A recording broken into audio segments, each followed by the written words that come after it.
अलग तरीके से रोती है। ऐसा लगता है कि वो सडनली सीरियसली नहीं रो रही है, मतलब कुछ अलग ही रिएक्शंस हैं उसके। हिपोक्रेसी इतनी बढ़ गई है ना कि हर किसी को कमेंट में इंटेलेक्चुअल बनना है, इंस्टा पे स्पेशली। अगर किसी बच्चे ने कांड कर दिया, गलती कर दी, तो उसे पकड़ के धो देते थे। वो रोता था जोर जोर से तो और धोते थे।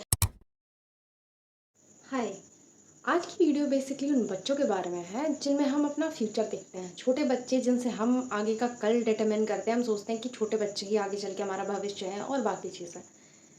इसके बारे में ना एक चीज़ काफ़ी बदलती जा रही है। आजकल बच्चे बहुत डिप्रेस्ड रहते हैं और एक खासियत जो है जो पिटते नहीं हैं।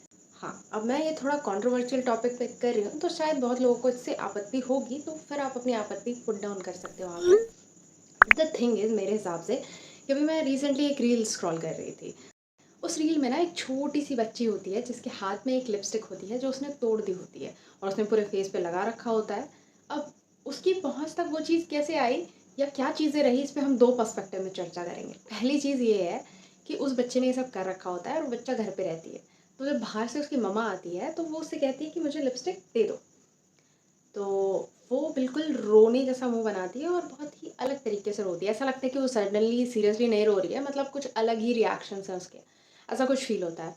बट द थिंग इज़, उसके बाद क्या होता है कि उसकी मम्मा कहती है कि आपको पहले सॉरी बोलना पड़ेगा और आप ये दे दो, ठीक है? और वो रोने का मुँह बनाती है। तब मैंने सडनली मेरे दिमाग में आया, मैंने कमेंट सेक्शन खोला, जो ज़्यादातर आज हम लोगों के साथ होता है ना कि कोई वीडियो देख के हम कमेंट सेक्शन खोलते हैं। मुझे बेसिकली लगा था कि कहेंगे लोग कि इस बच्चे के बिहेवियर के बारे में बात करेंगे। लेकिन लोग वहाँ पे कह रहे थे कि पेरेंट्स की गलती है। पेरेंट्स जो है ना बच्चों पे बहुत हार्श हो जा रहे हैं, ऐसे ट्रीट नहीं करना चाहिए। वहाँ पे लिखा था कि very bad way of parenting, बहुत ही टेरेबल वे है, इस तरह से ट्रीट करके बच्चों को एक तरह से बहुत बुरा फील कराया जा रहा है, ऑल एंड ऑल। तो मुझे लगा कि ये मैं क्या पढ़ रही हूँ। द थिंग इज़ कि मुझे एक चीज़ जाननी थी, वो चमाट वाला कल्चर ख़त्म हो गया क्या? हमारे यहाँ चाट चमाट लगती थी। मतलब बच्चे को, अगर किसी बच्चे ने कांड कर दिया, गलती कर दी, तो उसे पकड़ के धो देते थे। और धोने के बाद, क्योंकि अब वो धुल गया है बच्चा, तो रोने वाला होता था, तो जब वो रोता था ज़ोर ज़ोर से तो और धोते थे कि तू रो कैसे, तो रोया कैसे भाई, और पीट देते थे। तो पीटा पिटाया बच्चा बेचारा चुप हो जाता था। तो अभी स्कूल में भी पिटाई नहीं लगती, घर पे भी पिटाई नहीं लगती, बहुत सारे तरह की चीज़ें बंद ही हो गई है ऑलमोस्ट। और मेरा बिल्कुल पिटाई को प्रमोट करने का आइडिया नहीं है। बट 3 तरह के बेसिकली बच्चे होते हैं। एक बहुत बड़े जिनसे आप बेसिकली बात कर सकते हो, man to man, woman to woman वाला। दूसरे बच्चे आते हैं जो यंग वाले, उनसे आप बेसिकली उनको मैनिपुलेट कर सकते हो, उनके मेंटली उनकी चीज़ों को समझ के उनको एक सॉल्यूशन दे सकते हो। फिर आते हैं ये बहुत छोटे बच्चे, और ये अक्सर आपको मिलेंगे जो बहुत स्टबर्न होते हैं, फेक क्राई करते हो, बहुत बार रोते पिटते ऐसे नजर आएंगे जैसे पता नहीं इनके साथ क्या किया हो, कितना बुरा लगा हो। जैसे कि मैं एक एग्जांपल देती हूँ, मेरा ही कज़न ब्रदर है, वो ज़मीन पे लेट जाता है। अगर उसका मन नहीं हो रहा, उसको कोई चीज़ चाहिए, कुछ खेलने का सामान उसे छीन लिया, तो वो ऐसे भी ज़मीन पे लेट जाता है और कहता है बचाओ बचाओ, और लाइक बहुत गुस्सा हो जाता है। फिर उसको मनाओ, उसको समझाओ, और उसको नहीं मनाया तो वो वैसे ही रोता है, ठीक है? अब उसको उसके लिए क्या कर सकते हैं, लाइक आप चाहते हो कि इस बच्चे को हम बार बार मना दें, ठीक है? बट उसको जब मैंने बार बार मनाने की कोशिश करी ना, तो मैंने अल्टीमेटली ये नोटिस किया कि उसको लगने लगा कि ये जो करता है ना वो, उसके बाद उसको चीज़ें मिल जाती है और वो बार बार मनाने वाले भी आ जाते हैं। तो मतलब उसको कोई एफर्ट नहीं आ रहा है, ये एफर्टलेस काम है और वो आसानी से कर सकता है। एक और एग्जाम्पल मैं आपको बताती हूँ। ये मेरा एक फ़ैन है, मेरे रूम में एक बड़ा सा, और गर्मी थी तो मैं वो बड़ा वाला फ़ैन चला रही थी, और उस फ़ैन के सामने वो आके बार बार ऐसे फ़ैन के अंदर उंगली डालने की कोशिश करता है। एक बार, दो बार, बहुत बार करता है। जब हम उसे रोकते हैं, पीछे खींचते हैं, तो उसको लगता है अरे ये एडवेंचर है, मुझे खींचा जा रहा है, मैं वापस से आगे जाके वही काम करता हूँ। दूसरे सिनेरियो में क्या होता है, हम उसको पीछे खींचने के बजाय उसको हम कहते हैं कि ठीक है पीछे हट जाओ, थोड़ी देर रुको, या पकड़ के रखते हैं, तो वो ज़मीन पे लेट जाता है। अगर हमने उसको ज़िद करी ज़बरदस्ती रोकने की दोबारा जाने के टाइम पे, तो ज़मीन पे लेट जाता है, फिर रोने लगता है और बिल्कुल ऐं करके, फिर उसको छोड़ दिया तो फिर वो खुश हो जाता है। तो ये जो फेक क्राई बोलते हैं इसको बेसिकली। तो इस तरह का जो रोना शुरू करते हैं, मतलब इसमें अगर उसकी मदर ने उससे कह दिया कि सॉरी, तो और उस बच्चे ने उस तरह से फेक क्राई किया, तो मुझे लगता है कि ऐसे बच्चों को ना अगर छोड़ दिया जाए इस तरह के सिनेरियो में, तो वो शायद स्टबर्न हो जाएंगे, वो ज़िद्दी हो जाएंगे उस चीज़ को लेके। उसका एग्जांपल मैं बताती हूँ कि इस तरह से वो बच्चा बिल्कुल ठीक नहीं हुआ, ठीक है? अब मैंने क्या किया कि जब वो पंखे के पास आता था, मैंने उसको पीट दिया एक दिन। मतलब पीटा इन द सेंस पीटा नहीं, मतलब मैंने उसके हाथ पे मारा, ठीक है? उसका हाथ नीचे चला गया। दूसरे दिन भी मैंने सेम काम किया, जब भी वो फ़ैन के पास जाता, जब वो पिंच अंदर उंगली डालने की कोशिश कर, मैं उसके हाथ पे मार देती थी।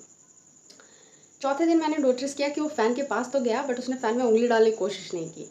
अब ठीक है, मुझे नहीं पता, ये मेरा पर्सनल पॉइंट ऑफ व्यू है, लेकिन मुझे लगता है कि कभी कभी चीज़ें इस तरह से हैंडल करनी पड़ती है, और इस तरीके से हार्श होने का मुझे कोई मोटिव दिखाई नहीं देता है, ठीक है? मुझे पता है कि हर किसी के इम्पैक्ट और ओपिनियंस अलग होते हैं। आपको लगता है, हो सकता है कि हाँ वो चीज़ हमें दूर रखनी चाहिए।